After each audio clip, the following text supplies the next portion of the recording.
দোষীদের উপযুক্ত শাস্তি ছাড়া এ জিনিস বন্ধ হবে না। উলুবেড়িয়ার নাবালিকা গণধর্ষণের ঘটনায় ধৃত এক অভিযোগ সূত্র মারফত জানা যায়, বুধবার সন্ধ্যায় উলুবেড়িয়ার এক নাবালিকা উলুবেড়িয়া স্টেশনে তার জামাই বাবুর সঙ্গে দেখা করে বাড়ি ফিরছিল রেল লাইন ধরে।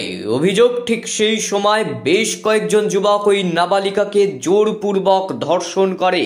এদিকে ঘটনার পর ঘটনাস্থলে জ্ঞান হারায় ওই নাবালিকা। পরে তার জ্ঞান ফিরলে বাড়ি গিয়ে গোটা ঘটনা পরিবারকে জানায় ওই নাবালিকা। পরে পরিবারের অভিযোগের ভিত্তিতে রাতেই ঘটনাস্থলে যায় রেল পুলিশের কর্তারা। পাশাপাশি নির্যাতিতা ওই নাবালিকাকে ভর্তি করা হয় উলুবেড়িয়া শরৎচন্দ্র মেডিকেল কলেজ হাসপাতালে। এদিকে বৃহস্পতিবার সকালে ঘটনাস্থল ও উলুবেড়িয়া হাসপাতালে যায় রেল পুলিশের কর্তারা। পাশাপাশি ঘটনায় জড়িত এক যুবককে গ্রেপ্তার করে পুলিশ। পরে তাকে উলুবেড়িয়া মহকুমা আদালতে তোলা হলে বিচারক অভিযুক্ত ওই যুবককে 7 দিনের পুলিশ হেফাজতের নির্দেশ দেয় বলে জানা যায়। এদিকে বৃহস্পতিবার উলুবেড়িয়া রেল স্টেশনে দোষীদের উপযুক্ত শাস্তির দাবিতে মিছিল অনুষ্ঠিত হয় বামেদের। এই বিষয়ে কোনো বলার ভাষা আছে? এরকম একটা লজ্জাজনক ন্যাক্কারজনক ঘটনা আমাদের রাজ্যের কি বার্তা দিচ্ছে?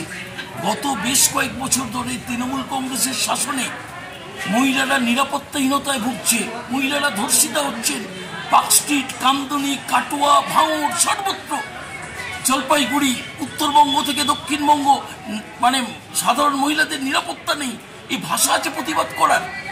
ভাবা যায় উলুবেড়িয়া স্টেশন মতন একটা জনবহুল স্টেশন, লোকারণ্য, সন্ধ্যেবেলা এরকম একটা ঘটনা ঘটলো। এর দায়িত্ব পুলিশ প্রশাসনকে নিতে হবে, রাজ্য প্রশাসনকে নিতে হবে। আরপিএফ জিআরপিএফ এর ব্যাপার না। যাত্রী নিরাপত্তা, একটা মেয়ের নিরাপত্তা, এ কোনো ক্ষতিপূরণ বা কোনো কিছু এর ক্ষতিপূরণ করতে পারে? অবিলম্বে অভিযুক্তদের গ্রেপ্তার হওয়া, শুধু গণধর্ষণ না, মেরে ফেলার চক্রান্ত হয়েছিল। যেভাবে ওকে মারা হয়েছে, যেভাবে ওর উপর আক্রমণ হয়েছে, এখনো সে মৃত্যুর সঙ্গে লড়াই করছে। আমরা সেই কারণেই সমস্ত হাওড়া জেলার বামপন্থী ছাত্র, যুব, মহিলা, কৃষক, শ্রমিক সংগ্রাম তাৎক্ষণিকভাবে আজকে এসেছি যে অভিযুক্তদের অবিলম্বে গ্রেপ্তার এবং এদের সম্পর্কে উপযুক্ত ধারায় অভিযুক্ত করা এবং দোষীদের শাস্তি দেওয়ার ব্যবস্থা করতে হবে। দোষীদের উপযুক্ত শাস্তি ছাড়া এ জিনিস বন্ধ হবে না।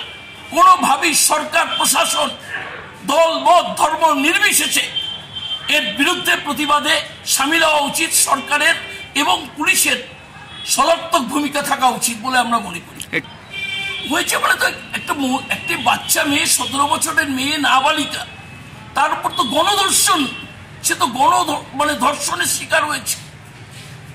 আর কি ব্যাখ্যা করা যায়? নিরাপত্তার পুলিশ এখানে কি করছিল? জিআরপি থানা হচ্ছে স্টেশনের ওপরে, এই প্ল্যাটফর্ম, তার নিরাপত্তা দিতে পারে না জিআরপিএফ, আরপিএফ। এর জন্যই আমরা প্রতিবাদ। আপনার নাম? পরেশ পাল।